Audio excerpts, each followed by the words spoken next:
welcome back to part 2 in a 2v2 in a Protoss and Zerg versus 2 Terran players. We're just here where Swilly's about to go off and attack. He's looking at that Zelnaga watchtower, and he probably won't be able to see anything.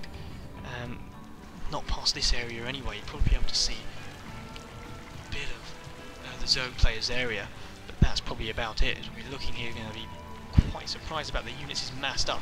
Lots and lots and lots of Hydralisks with Zerglings. They are upgraded. With a carapace, so they need to watch out here. They are pulling back into you can't pull back with Zerglings that close, and you've got Hydralisks as well shooting at you from range. That amount of Hydralisks, it's crazy. You've got a siege tank. You've got overlords. Right, there's going to be a great battle. Here the Hydralisks may have to retreat. Doesn't want to risk losing too much here. But the Zerglings are going to come in and take out absolutely everything. You've got a couple of Dark Templars.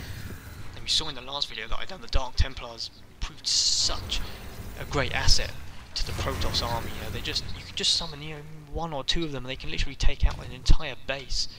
You have a starport here for Swelly, so he's going to look to build a command center there. He's look to expand to this area. Look at Box. Box is also expand. I'm going to call him Box. I don't want to call him Box Fracture. It's a bit too long. They're completely camped out this bit here. They're probably expecting an attack, but in a 2 versus 1, you cannot expect an attack. You can't expect the player to be too aggressive. Here's the Dark Templars. Gfire going to look to use them as much as he can. Now he looks like he's going around this area. This is exactly what I do with the Dark Templars. Look to go into this area. Cause a bit of a shock. Going for a cloaking field, by the way, boxes. So it looks like we're going to look to see there. You're going to go after those destructible rocks. And we are going to go for some Banshee moves. This is exactly what a good Terran player does. He goes round the side, takes out the probes, and it takes out any resources. You look at that, that's getting pretty saturated now. Gfire does not have to go, have to expand and pay for 2 players. I'd just rather stick with Zerg. Let this keep the Dark Templars. It's trying to run them anyway. Looks like it's going to be all over the Banshees and take complete control of this base. There is nothing he can do. In come the Hydralisks, and I think it's concentrated far too much. He's trying to take out the shield. Actually, it's going to go down. It's going to go down. The Hydralisk can't be in position. He's going to lose a lot of Banshees. And he's dead. He's got to get out. He's got to pull out. He has to pull out. He doesn't pull out, so he doesn't save any, but he takes down the Nexus. So he can't build any more probes, which is important, just simply because now he's down to 2 bases. He's taking it out, and he's just attacking it, trying to make sure now that his units, he's probably going to build an expansion there, which is clever thinking, taking out as much as he can, going to build his own base there. I mean, it is pretty saturated. He'd probably use it as a gas base only, as his partner hasn't really used the gas a lot. 2500, 1200, he can still use it for quite a long time as a gas base. Circling just there, he's got level 2 now, by the way, ground carapace, so going to have a look. And look at the mass amounts of Zerglings coming up here that we can see. Lots of overlords trickle down everywhere, and you can see this. Look at melee attacks level, going for all the upgrades, more creep tumors. You've got siege tanks coming, you've got Vikings coming in now for Box as well. He's going to look to do the same.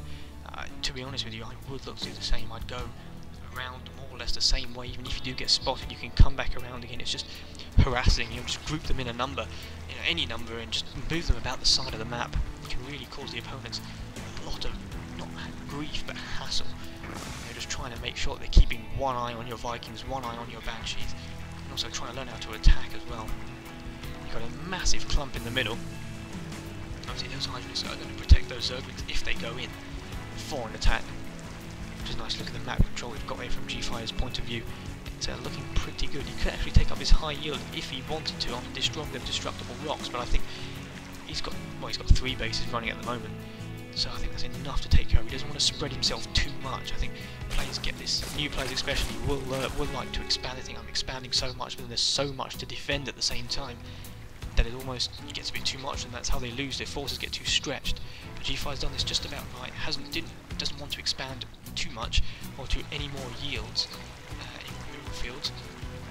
He just wants to keep to 3 or maybe even 4 max. But on his side, this is he's chosen a central point, making sure sure that those two Terran armies won't be able to get to any of his 3 bases, which is what you call his choke point that he's created for himself.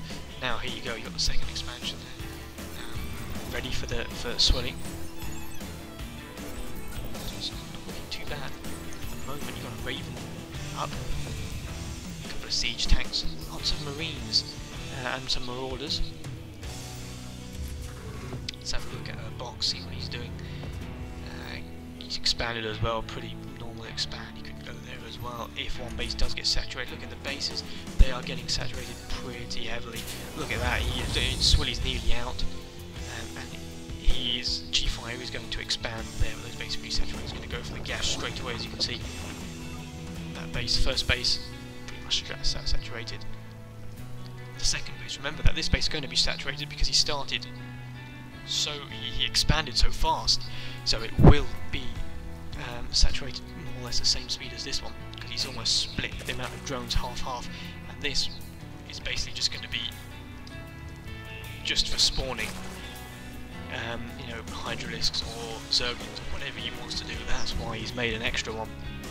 So look at the mass amounts of units we have there. My PC's starting to lag a little bit now. Can't imagine what it's doing to their PCs online. 200, look at that, Gfire's completely maxed out, 200 out of 200, he's not going to be making any more, and with each of those on 102.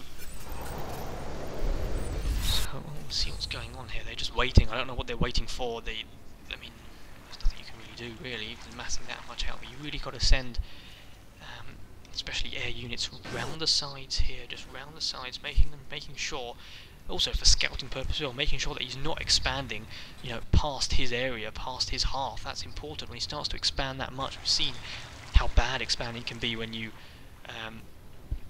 split your forces up too much and your forces become stretched. But it also shows a bit of map control as well. I mean, look at the resources: 7,850 to 2,400 gas. You know, he can afford to expand and lose those bases. Now, here we go. Got a Raven coming up. This is more or less just a middle attack.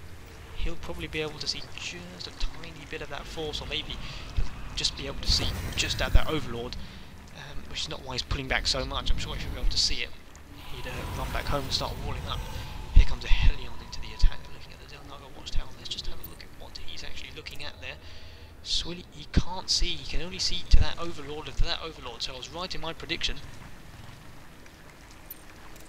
So he's looking at it thinking, well, it doesn't look too bad here. Looks like he's probably thinking the Protoss player's disconnected and the Zerg player's gone AFK. But that is far from the case. He's going AFK because he just spawned so many units that there's no need for him to be there anymore. He could just leave it and they'd take care of it for him. There you go there. Look at how many he can spawn. It's unbelievable. He's just ready and he's upgrading. He's building, he's upgrading, he's doing everything that he needs to do. G5, I'm going to take that screen off just for a second. Make sure it gets to none. Let's go a quick look here, looking to expand again using building command center, which is pretty good play there from Swilly. Looking to take up just a bit more map control. Shame his partner doesn't do the same. What we're going to do now is, before this last battle comes, we're going to quickly skip to part 3, so I'll see you in part 3.